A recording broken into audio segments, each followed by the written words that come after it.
오늘은 암소의 순종이라는 제목으로 하나님의 말씀을 선포하겠습니다. 이 자식들을 향한 어머니의 사랑, 소위 모성이라는 것은 정말 단순한 사랑을 뛰어넘는 강력한 연결고리 같습니다. 이런 이야기를 많이 들어보셨을 거예요. 엄청 큰 교통사고가 났는데 어머니가 자기 아이를 보호하기 위해서 그 순간에 감싸 안아서 차가 엄청나게 이제 뭐라고 하죠? 찌그러졌는데 이 아이는 살았다. 뭐 이런 이야기라든지 큰 불이 나서 이제 빠져나갈 수 없는 상황이 됐는데 어머니가 아이를 감싸 안아서 어머니는 죽었는데 아이는 살았다. 뭐 이런 이야기들을 아마도 뉴스 같은 곳에서 많이 보셨을 것입니다. 그런데 이 어미가 자식을 사랑하는 이 모성 본능이라는 것은 인간에게만 나타나는 것이 아니라 동물에게도 나타난다는 것이죠. 오히려 동물들에게 더 이 모성 본능이 강하다라고 하는 연구 결과도 있습니다. 그래서 이 자기 새끼를 지키기 위해서 기꺼이 위험에 뛰어든 이 동물들의 모성에 대한 이야기가 뉴스에 종종 실리기도 합니다. 이처럼 제가 이야기하고 싶은 것은 무엇이냐? 모성이라는 것은 자기 생명을 지키고자 하는 인간의 본능, 본성조차도 뛰어넘는 강력한 힘을 가지고 있다는 이야기를 드리고 싶다는 것이죠. 마치 우리의 세포 깊숙한 곳에 이 자녀를 보호하고자 하는 강력한 유전자가 심겨진 것처럼 어머니의 자녀를 향한 사랑은 모든 것을 뛰어넘는 그런 부분이 있다는 것입니다. 그런데 오늘 말씀은 이 어미의 모성애조차도 뛰어넘는 눈으로 보면서도 믿을 수 없는 그런 사건이 일어나고 있다는 것이죠. 자, 어제 함께 보신 것처럼 하나님의 언약궤를 가지고 왔다가 블레셋이 정말 호되게 당하고 있는 모습을 우리가 확인을 할 수 있었습니다. 좀 과장해서 블레셋이 이대로 가다가는 나라가 망할 지경이에요, 지금. 그래서 7개월 동안을 버티다가 두 손들과 다 들고 어떻게 하느냐? 자신들 스스로 언약궤를 이스라엘로 되돌려 보내기로 결정을 하게 됩니다. 그래서 어떻게 돌려보낼 것인가 그러면 7절 이제 말씀을 보시면 그 방법이 나와 있는데요. 어떻게 한다고 하죠? 새 수레를 하나 만들어서 또 그걸 누가 끌게 합니까? 멍에를 메어보지 아니한 젖나는 소 2마리를 끌어다가 소의 수레를 묶어서 끌게 합니다. 그리고 8절 말씀을 보시면 이제 또 자기들 나름대로 속죄의 의미를 담으려고 합니다. 그래서 상자에 금도 잔뜩 싣습니다. 그리고 이제 9절 말씀이 중요한데 이 9절을 보면 뭐라고 하죠, 지금?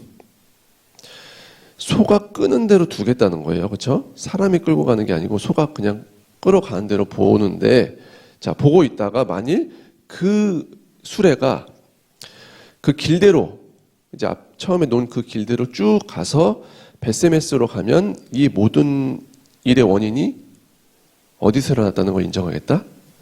하나님이 우리에게 내린 것으로 인정하겠다라는 것이고, 만약에 소가 쭉 가지 않고 딴 길로 새면 어떻게 알겠다는 거예요? 우연히 당한 것인 줄 알리라. 이렇게 판단을 하겠다고 지금 이야기를 하고 있다는 것이죠.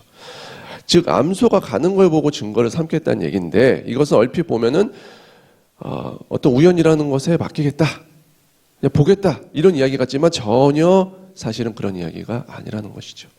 블레셋 사람들의 흑심이 지금 담겨져 있다는 것이죠. 못된 심보가. 7절 말씀을 다시 보시겠습니까? 자, 지금 수레를 누가 끌고 있다고요? 젖나는 소 2마리, 암소입니다. 암소. 자, 이 암소들이 지금 끌고 있다는 말이 무슨 말이냐면은, 그리고 저신하고 있다는 말이 무슨 말이냐면은, 지금 암소들은 낳은 지가 얼마 안 되는 새끼들을 데리고 있다는 것인데, 자, 이 새끼 송아지들을 어떻게 한다고요? 지금 보니까 송아지들은 떼어 집으로 돌려보낸다라고 합니다. 이게 지금 무슨 말이냐? 성도님들 지금 흑심이 눈에 보이십니까? 블레셋 사람들의 흑심이? 상식적으로 이 두 암소는 풀어놓는 죽시 어디로 가게 됩니까? 어디로 가게 돼요? 새끼가 있는 곳으로 가게 되는 것입니다. 이거는 뭐 볼 것도 없습니다. 짐승의 본성을 잘 안 거죠. 이 블레셋 사람들이. 소를 키우니까. 모성 본능이 작용해서 당연히 새끼한테 가는 것입니다. 목숨을 지키려는 본능도 이기는데요. 모성애가. 이거는 뭐 블레셋 사람들이 지금 의도성을 가진 거죠. 하나님의 권능을 인정할 생각이 눈꼽만큼도 없는 것입니다. 그렇게 당하고도 자존심 세우고 싶은 거예요, 지금. 그런데 여기서 이 현장에 있던 모든 사람들이 눈을 뜨고 보면서도 믿을 수가 없는 그런 일이 일어났다는 것이죠. 12절 말씀을 함께 보시겠습니까? 뭐라고 합니까? 암소가 벳세메스 길로 바로 행하여 대로로 가며 갈 때에 좌우로 치우치지도 않고 벳세메스 길로 암소 2마리가 똑바로 갔다는 것입니다. 이것은 자연의 법칙을 거스르는 놀라운 기적 같은 일이었습니다. 하나님의 강력한 임재가 드러난 것이죠. 성도님들, 벳세메스 경계선까지 암소들이 똑바로 가면서 어떻게 하면서 갔다고 하죠? 지금 다시 12절 말씀을 보시면 울면서 갔다고 합니다. 울면서. 이거는 그냥 음메 하면서 갔다는 얘기가 아니고 진짜 눈물을 흘렸다는 거예요. 울면서 갔다는 것입니다. 그게 아니고 그냥 음메 이거면 성경에 기록할 필요 없습니다. 그건 당연한 거니까. 진짜 울었다는 거예요. 암소들이 왜 울었을까요? 성도님들? 이 암소 2마리가 하나님의 말씀에 순종을 하기 위해서 자신들의 본능과 싸우면서 갔다는 것입니다. 모성 본능과 싸우면서. 블레셋 사람들이 그 알량한 자존심을 지키려고 새끼하고 생이별을 지금 하게 해놨잖아요. 암소들은 마음으로는 어땠을까요? 한 달의 새끼들에게 달려가고 싶었을 것입니다.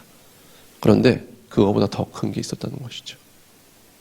말씀에 순종하기 위해서 새끼를 향한 자신의 그 불붙는 사랑, 그 모성애조차 희생한 것입니다. 이 하나님의 통치 아래 철저하게 붙들린 암소 2마리의 모습을 보여주면서 하나님은 무엇을 말씀하고자 하셨던 것일까요? 인간이 동물만도 못하다는 것이죠. 말 못하는 짐승도 자신들의 본성을 뛰어넘어서까지 하나님의 그 통치 아래 울면서라도 당신의 뜻을 따르려고 하는데 지금 너희들은 뭘 하고 있느냐? 이걸 보여주는 것이죠. 주님은 블레셋과 이스라엘 모두를 신랄하게 꼬집고 계신 것입니다. 끝까지 하나님의 임재를 그렇게 봤으면서도 끝까지 굳은 마음이었던 그 블레셋, 그리고 하나님을 수단으로 이용했던 이스라엘, 이 모두를 지금 꼬집고 계신 것이죠. 그리고 동시에 우리 안에 있는 블레셋과 이스라엘을 꼬집고 있다는 것입니다. 우리 안에 때로는 블레셋 사람들의 모습이 있습니다. 하나님의 살아계심을 그렇게 많이 경험했음에도 불구하고 여전히 굳어진 마음, 여전히 알량한 자존심으로 버티는 우리의 모습이 있다는 것입니다. 또한 이스라엘 백성들의 모습이 있지요. 하나님을 내 목적을 이루는 수단으로 만들어버리는 그런 모습들이 우리 안에 있다는 것이고, 하나님이 이 블레셋과 이스라엘의 모습을 꼬집고 계시다는 것이죠. 성도님들, 지금 우리에게 그런 모습이 없습니까? 우리가 정녕 이 암소들보다 낫다고 말할 수 있겠습니까? 순종함에 있어서는 우리가 이 동물들에게 배워야 될 것 같습니다. 성도님들, 신앙의 순전함을 회복하기를 원합니다. 순전하게, 비둘기처럼 순전하게 하나님의 말씀을 따라갈 수 있는 이 암소들과 같은 부드러운 마음 허락하여 주시옵소서. 이렇게 기도했으면 좋겠습니다.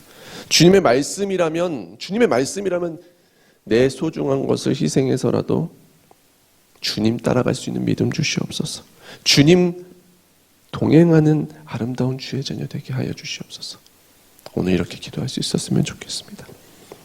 그래서 하나님이 가리키신 그 벳세메스, 우리에게 가리키시는 그 벳세메스를 가려면 나의 소중한 것을 포기해야 할지라도, 때로는 그런 일이 일어날지라도 주님은 나에게 가장 좋은 것을 주신다는 그 믿음 가지고 순종으로 걸어가시고, 환난은 인내를, 인내는 연단을, 연단의 끝에 주 안에서 비로소 소망을 이루시고 주님께 영광 올려드리시는 아름다운 복된 믿음의 사람으로 나아가시는 은혜가 있기를 주님의 이름으로 축원합니다. 주신 말씀 가지고 함께 기도하겠습니다.